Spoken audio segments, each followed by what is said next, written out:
Plus, DZRD, Sunshine Radio, report! Higit naman sa 300 repatriated OFWs mula sa Middle East sa balik bansa na. Ang detalye ng report ni atid sa inyo ni partner Cresilyn Catarong.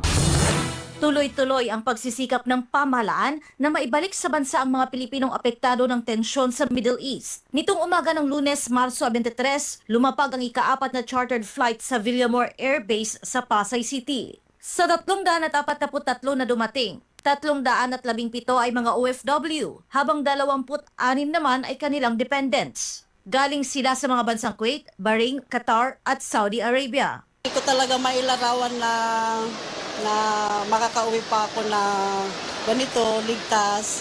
Kasi hindi biro yung napapagdaanan namin doon. Sobrang nakakatakot, sobrang nakakatrauma. Pag may alert talagang ang ginagawa namin, kung ano na lang makuha namin, tapos bababa kami ng accommodation. Kasama ng mga umuwi, si OWA Administrator Patricia Yvonne Kaunan na nanguna sa on-ground operations sa Riyadh sa repatriation. Naroon din sa pagsalubong sila Social Welfare Secretary Rex Gatchalian, Migrant Workers Secretary Hans Leo Kakdak at ang Pangulo. 3 doon sa bansang iyon, Qatar, Kuwait, Bahrain, ay tinawid pa by land.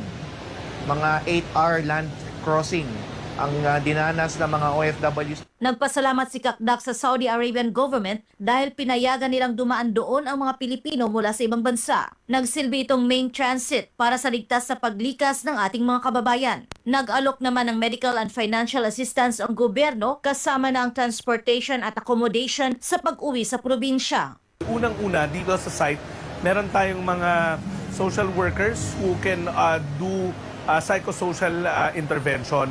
Ito yung mental wellness first aid na tinatawag kung sakaling kailangan. Meron din tayong sustainable livelihood program na pwede natin ibigay sa kanila.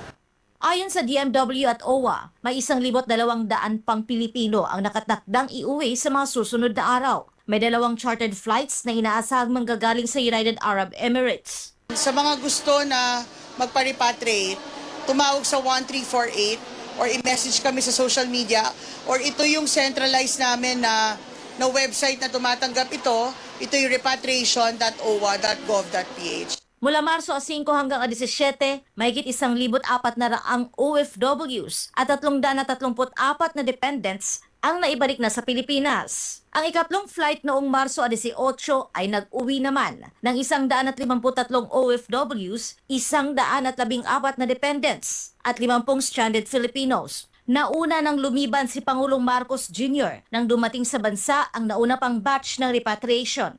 Ayon sa Malacanang, nagkataon kasi ito sa mga mahalagang pulong ng Pangulo sa loob ng palasyo.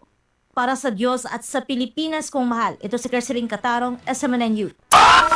Ka-partner News Blast, DZ